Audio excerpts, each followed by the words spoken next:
Fala galera do Motiva, tudo bem com vocês?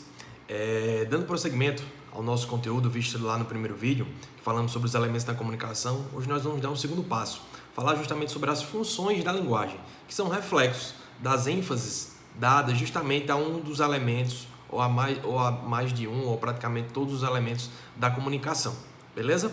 Lembrando, os elementos da comunicação. Os elementos da comunicação são 6. Há sempre um emissor que se comunica com o receptor, envia para ele uma mensagem. Essa mensagem está pautada em um referente, que será feita através de um código e por meio de um canal. E na última aula também eu mostrei para vocês alguns detalhes específicos de cada elemento da comunicação. Não é isso? O emissor é a mesma coisa de remetente, é quem envia. O receptor é o destinatário, justamente quem recebe a informação. O referente é assunto. O assunto é a mesma coisa. O código é justamente a linguagem utilizada, que pode ser a linguagem verbal ou não verbal, e no nosso caso, predominantemente, utilizamos a língua portuguesa, ou seja, a linguagem verbal. Temos aí o canal, que é justamente o meio, e ele pode ser físico ou virtual, e por último a mensagem, é justamente a forma, a estrutura, como o texto está construído.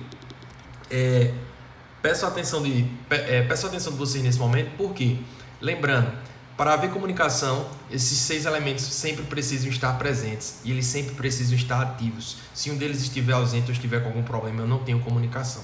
Nesse exato momento da aula, eu até dei um exemplo, nesse exato momento da explicação, eu até dei o exemplo do vídeo anterior, que estamos tendo comunicação porque esses 6 elementos estão ativos. Uma coisa que vem divergindo bastante da aula tradicional é justamente a forma, a estrutura, como eu transmito esse assunto, esse referente para vocês. Então aqui um dos elementos que está sendo, não que esteja sendo colocado em destaque, mas que está sendo diferencial do comum, do tradicional das nossas aulas, é justamente a forma, o meio. Ou seja, a mensagem aqui está sendo diferenciada. Todos os outros elementos estão em pleno uso, estão perfeitamente ativos, justamente porque estão em prol da comunicação. E se eles estão ativos é porque está havendo a comunicação.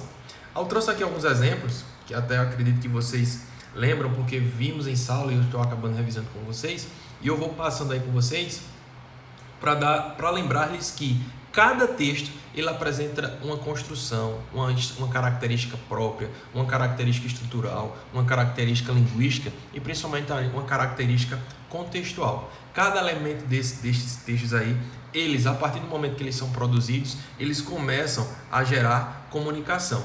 Prestem atenção mais uma vez nisso que eu estou falando. Cada elemento, cada construção textual dessa aí apresenta suas características próprias. E se geram comunicação é porque vocês vão encontrar sempre os 6 elementos ativos aí. Ou seja, repetindo, independente da forma do texto, de como ele está organizado, em suas estruturas linguísticas ou contextuais, ou estruturalmente falando, tem da sua composição, ele sempre vai apresentar os 6 elementos na sua composição. Beleza? A partir dessa presença desses 6 elementos, aí a gente tem que estar atento justamente às funções da linguagem. A partir do momento que eu tenho um texto que foca no emissor, eu tenho uma função que é emotiva. Beleza, Paulo? Como assim? Aí vamos aqui para um exemplo. Percebam nesse texto aí quando ele diz: na noite profunda deixa-me existir, como os loucos em nuvens, como os cegos em flores. Na profunda noite deixa-me chorar sobre os rios convulsos. Na profunda noite deixa-me cair entre os céus. Na profunda noite deixa-me morrer. Percebam quando ele usa esses verbos voltados para a primeira pessoa, voltados para o eu lírico, ele justamente está dando ênfase ao emissor. Então a gente vai ter a função emotiva. Se liga aí, você que estiver anotando, a função emotiva também tem o outro nome, que é a função expressiva.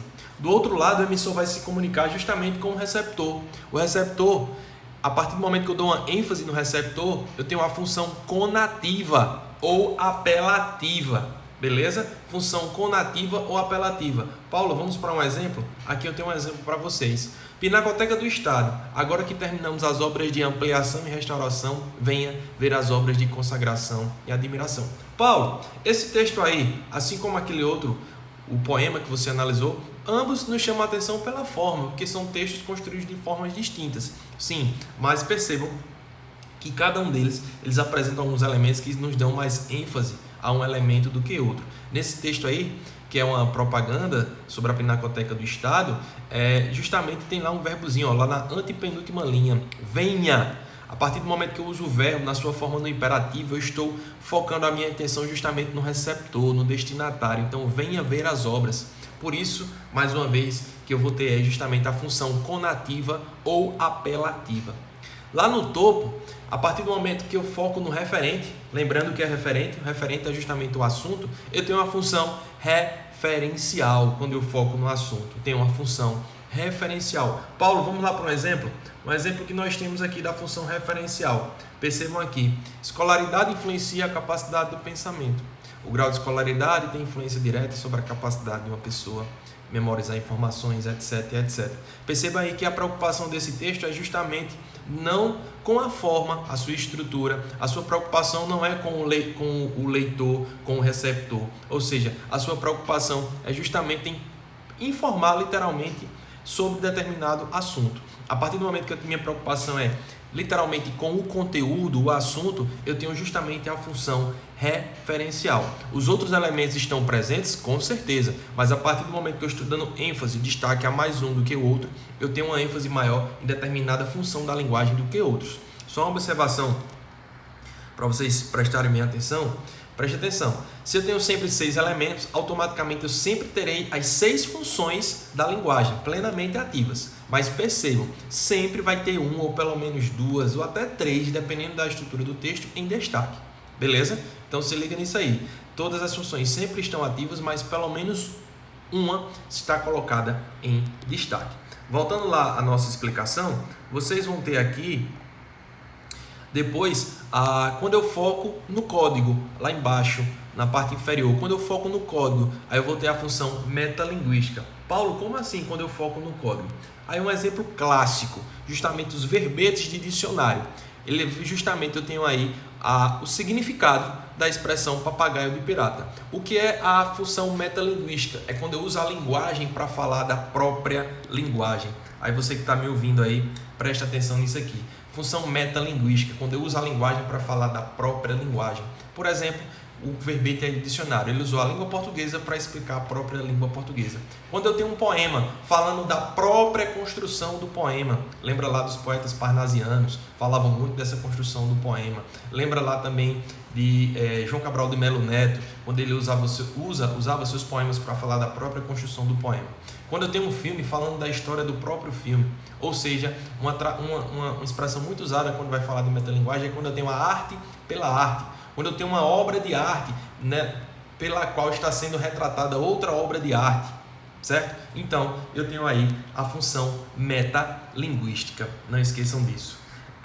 Dando prosseguimento, nós temos ainda aquela que vai focar no canal e a que vai focar na mensagem. Aí, aquela que foca no canal, aí é justamente a que nós vamos chamar de função fática. Percebam que durante a minha explicação eu estou sempre chamando a atenção de vocês. Beleza? Tá ligado? Preste atenção nisso aqui. Veja que essas interlocuções que eu faço é justamente a intenção de manter o canal em constante ativação com vocês. Uma expressão muito usada na função fática é manutenção do canal, estabelecimento do canal, estabelecimento ou manutenção da informação, da comunicação. Então vocês vão encontrar muitas dessas expressões lá nas questões voltadas para a função fática. A partir do momento que você atende um telefone, você diz alô, esse alô é justamente para saber se o canal está ativo e você poder iniciar a informação. Função fática. Quando você dá um bom dia, olá, esses são justamente elementos para estabelecer, abrir, manter o canal em pleno funcionamento. Aí eu tenho uma função fática, beleza? E por último, deixei aí para vocês justamente aquela função que vai focar na mensagem. Olha o nome dela como já é bem sugestivo. A função poética. Poética naturalmente já nos lembra os poemas. Aí aqui claramente, Paulo, toda vez que eu tenho um poema, eu já tenho muito fortemente a função poética. Toda vez que eu tenho um poema, eu já tenho claramente, muito fortemente a função poética, totalmente verdadeiro. Agora preste atenção. Será que vai ser a função predominante? Lembra que eu abri a explicação mostrando esse poema aí para vocês.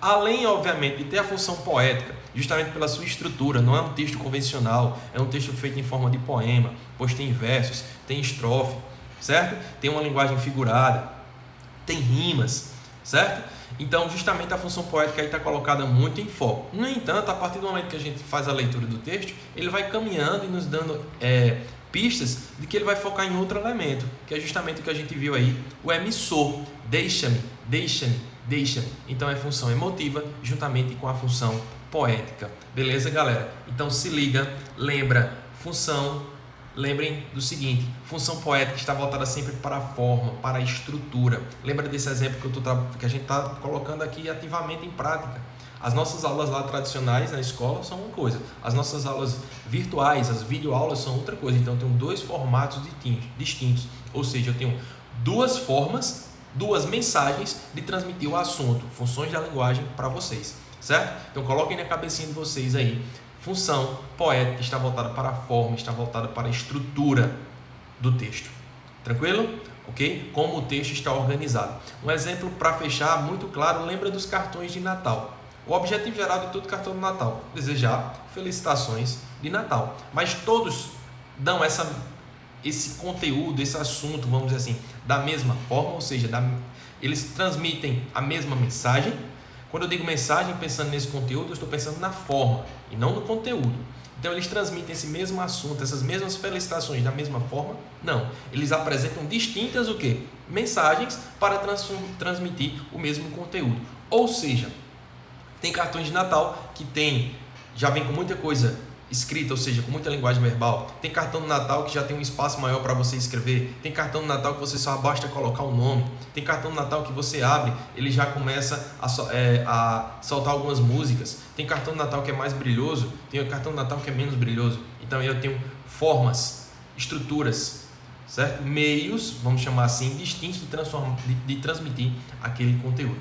Beleza? E só para encerrar e fechar aí, não esqueça, sempre eu vou ter 6 elementos na comunicação e sempre eu vou ter automaticamente 6 funções da linguagem. No entanto, dependendo do texto, claramente um elemento desse vai estar sendo dado mais ênfase do que outro.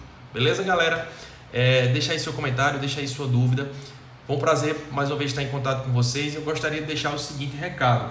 Vocês vão encontrar exercícios para isso aí justamente no nosso módulo 4 da frente B. Módulo 4 da frente B, isso do volume 2, do módulo do Bernoulli. Beleza? Repetindo, módulo 4 da frente B, funções da linguagem.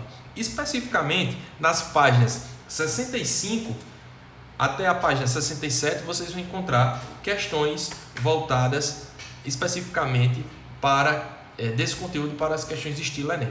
Beleza? Vou também disponibilizar um teste dessas questões para vocês na sala Google e a partir dos resultados lá das questões que vocês tiverem mais dificuldade, mais dúvidas ou até um índice maior de erros, eu vou estar fazendo um vídeo desse também comentando sobre essas questões. Beleza, galera? Valeu, bons estudos e em breve estaremos retornando às nossas atividades normalmente.